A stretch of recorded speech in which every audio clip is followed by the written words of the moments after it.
15 शव्वालुल मुकर्रम को यौम शहादत है। रसूलुल्लाह सल्लल्लाहु अलैहि वसल्लम के सबसे चहीते चचा हज़रत सैयदना हमज़ा बिन अब्दुल मुत्तलिब रदियल्लाहु ताला अन्हु का और इस दिन तमाम दुनिया में सैयदना अमीर हमज़ा रदियल्लाहु ताला अन्हु को खिराज अक़ीदत पेश की जाती है। रसूल पाक ने फरमाया, खैरु इख़वती अलीयुन व खैरु अमामी हमज़तु, मेरे तमाम भाइयों में सबसे बेहतरीन अली हैं और तमाम चचाओं में सबसे बेहतरीन हमज़ा हैं।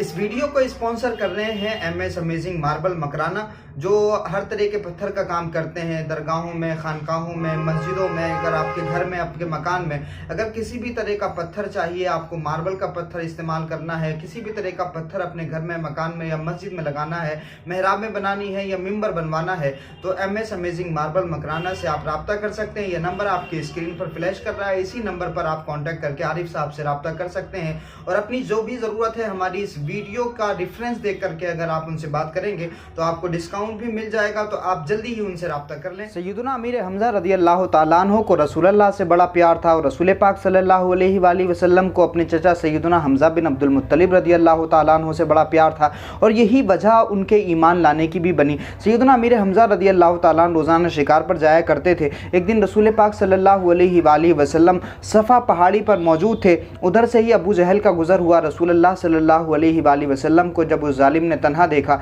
तो हुजूर को गालियां देना शुरू कर दी, बुरा कहना शुरू कर दिया, तकलीफ देना शुरू कर दी। ज़बान से कहता रहा। रसूल पाक सल्लल्लाहु अलैहि वसल्लम ने कोई जवाब नहीं दिया। तो जब जवाब नहीं मिला तो जालिम आगे बढ़ा, हाथ में छड़ी थी। रसूल पाक सल्लल्लाहु अलैहि वसल्लम के जिस्म अथर पर उस छड़ी से वार करना शुरू किया और इतनी तकलीफ दी कि जिस्म से खून बहना शुरू हो गया। ये पूरा मंजर एक खातून देख रही थी। उन्होंने इस पूरे मंजर को देखा। अबू जहल तकलीफ देकर के वापस पहाड़ी से उतरा और अपने कबीले के लोगों में आकर के ये तमाम बातें बयान कर रहा था कि ऐसे ऐसे मैंने मोहम्मद को ईज़ा दी है, यानी हंस रहा था, रसूल पाक का मजाक उड़ा रहा था। उधर जब वो खातून ये देख रही थी, सैयदना हमज़ा बिन अब्दुल मुत्तलिब रदियल्लाहु ताला अन्हु जब पहाड़ से यानी शिकार से वापस आ रहे थे तो उस खातून ने रसूलुल्लाह सल्लल्लाहु अलैहि वसल्लम के चचा सैयदना हमज़ा बिन अब्दुल मुत्तलिब से ये पूरा वाक़या सुनाया। तारीख़ की रिवायतों में ये भी मौजूद है कि सैयदना हमज़ा की जो बीवी थी उन्होंने ये बात बताई कि आज आपके भतीजे को अबू जहल ने बहुत तकलीफ़ दी है। चुनांचे सैयदना हमज़ा बिन अब्दुल मुत्तलिब रदियल्लाहु ताला अन्हु ने ये बात सुनी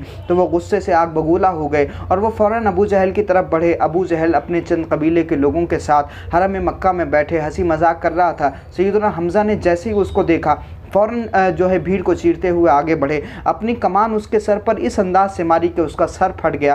कबीले के लोगों को गुस्सा आना शुरू हुआ, लेकिन अबू जहल ने ये समझ लिया था कि सैयदना हमज़ा बिन अब्दुल मुत्तलिब जिस तरह से शेर दिल हैं, अकेले ही 10 लोगों पर काफ़ी हैं। तो उसने ये कहा कि जी मुझसे गलती हो गई। अपनी गलती का एतराफ़ इस वजह से कर लिया कि अगर मैंने ज़रा सा भी इशारा दिया, ये मेरी तलवार अगर निकली तो सैयदना हमज़ा बिन अब्दुल मुत्तलिब ये तमाम के तमाम लोगों को ख़त्म कर देंगे और सारी जानें ज़ाय हो जाएंगे। इसलिए अबू जहल ने कोई भी आवाज़ नहीं उठाई। सैयदना हमज़ा बिन अब्दुल मुत्तलिब रदियल्लाहु ताला अन्हु वहीं खड़े हुए कहते हैं कि आज मैं अपने भतीजे के दीन पर हूँ, आओ जिसको लड़ना है मुझसे लड़े। तो सैयदना हमज़ा बिन अब्दुल मुत्तलिब ने यहीं पर अपने दीन का ऐलान कर दिया, अपने दीन का इकरार कर लिया, यानी रसूलुल्लाह के दीन को कबूल कर लिया। लेकिन अभी ऑफिशियल तौर से रसूलुल्लाह के दीन को कबूल नहीं कर सके थे, लेकिन काफिरों के सामने ये ऐलान फरमा दिया। और ये ऐलान उस वक्त में किया कि अगर कोई मुसलमान अपने ईमान का ऐलान कर देता था तो उसको ईज़ा दी जाती थी, तकलीफ दी जाती थी। लेकिन सैयदना उमर बिन खत्ताब रदियल्लाहु ताला अन्हु और सैयदना अमीर हमज़ा रदियल्लाहु ताला अन्हु के ईमान लाने का जो वाक़या है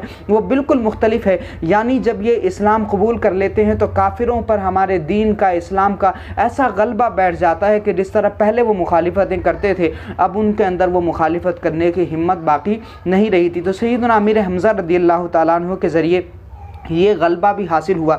चुनांचे जब ये पूरा वाक़या रसूलुल्लाह सल्लल्लाहु अलैहि वसल्लम की बारगाह में पहुंचा, सैयदना हमज़ा बिन अब्दुल मुत्तलिब ख़ुद पहुंचे और अर्ज़ करते हैं कि मोहम्मद मेरे भतीजे, मैं तुम्हारा बदला ले आया हूं। तो रसूल पाक ने फरमाया कि अगर आप इस्लाम कबूल कर लें, दीन कबूल कर लें तो उससे मुझे ज़्यादा खुशी होगी। तो सैयदना हमज़ा बिन अब्दुल मुत्तलिब रदियल्लाहु ताला अन्हु को उस वक्त में रसूल पाक सल्लल्लाहु अलैहि वसल्लम सैयदना अमीर हमज़ा रदियल्लाहु ताला अन्हु जब मुसलमान हुए तो एक नई ताकत, एक नया गलबा हमारे दीन को हासिल हुआ। रसूल पाक सल्लल्लाहु अलैहि वसल्लम और हुजूर के तमाम सहाबा को एक नई तक़वियत मिली।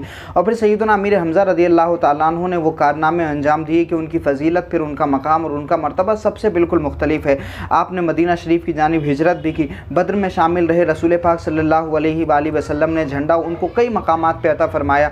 ओहद में हज़रत सैयदना अमीर हमज़ा रज़ियल्लाहु ताला अन्हु की जाबाजियाँ, ओहद के और बद्र के तमाम जो पहाड़ हैं, तमाम जो पत्थर हैं, वो हज़रत अमीर हमज़ा की शुजाअत और उनकी बहादुरी की बेमिसाल नज़ीरें पेश करते हैं। सैयदना अमीर हमज़ा रज़ियल्लाहु ताला अन्हु को ओहद के मैदान में सैयदना अमीर हमज़ा रज़ियल्लाहु ताला अन्हु की बड़ी फ़जीलत है। उनको रसूल पाक सल्लल्लाहु अलैहि वसल्लम की तरफ से सैयदुश शुहदा का खिताब मिला। जनाब सैयदना फ़ातिमा रज़ियल्लाहु ताला अन्हा से हुज़ूर ने फरमाया कि फ़ातिमा देखो, अल्लाह की तरफ से जिब्रील आए हैं और उन्होंने ये कहा है कि इनका नाम असदुल्लाह और असदुर रसूलुल्लाह, यानी अल्लाह का शेर और अल्लाह के रसूल का शेर इस तरह से आसमानों पर लिखा हुआ है। तो सैयदना अमीर हमज़ा की बड़ी फ़जीलत है, उनका बड़ा मकाम है। सैयदना अमीर हमज़ा को ओहद के दिन जो है वो मैदान ओहद में शहीद कर दिया गया, उनका कलेजा चबा लिया गया। बड़ी दर्दनाक शहादत है। और जब ये शहादत हो गई तो इसके बाद में आयत नाजिल हुई, वला तहसबन्नल्लज़ीना क़ुतिलू फ़ी सबीलिल्लाहि अमवाता, कि जो अल्लाह की राह में कत्ल किए जाएँ उनको मुर्दा गुमान भी ना करो, बल्कि उनको अपने रब की तरफ से रिज़्क़ दिया जाता है,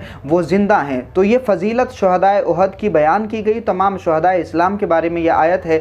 तो जो अल्लाह की राह में कत्ल किए जाएँ उनको मुर्दा गुमान भी ना करो, ये आयत ही तब नाजिल हुई थी जब ओहद के बाद में तमाम शुहदाए इस्लाम को दफन किया जा रहा था। तो सैयदना अमीर हमज़ा रज़ियल्लाहु ताला अन्हु की फ़जीलत ये है कि मौलाए कायनात अली शेर खुदा फरमाते हैं कि क़यामत में जो सबसे बेहतरीन जमात होगी वो अम्बिया की जमात होगी, और अम्बिया के बाद में जो सबसे शानदार और सबसे फ़जीलत वाली जमात होगी वो शुहदा की जमात होगी। और शुहदा में जो सबसे अफजलियत रखते हैं वो हमारे चचा सैयदना हमज़ा रज़ियल्लाहु ताला अन्हु हैं। तो आज के दिन 15 शव्वालुल मुकर्रम को उनका उर्स भी मनाना चाहिए। हमारी ये नाकामी है, ये कह लें कि हमारी ये लापरवाही है कि हम उन बुनियादों पर गौर नहीं करते जिनको खिताबात और अलक़ाबात ख़ुद अल्लाह और उसके रसूल की तरफ से मिले हैं, जिनकी फ़जीलतें और जिनका मकाम अगर हम बयान करने लगें तो हमारे दिलों में भी रोशनी पैदा हो, सवाब में भी इजाफ़ा हो। और कहीं ना कहीं जब हम उन तमाम शख्सियात का जो हुजूर से बराह रास्त कनेक्टेड हैं, जब हम उनका तज़किरा करते हैं तो हमारे अंदर भी रूहानियत के तमाम पल्स जो हैं वो जागने लगते हैं।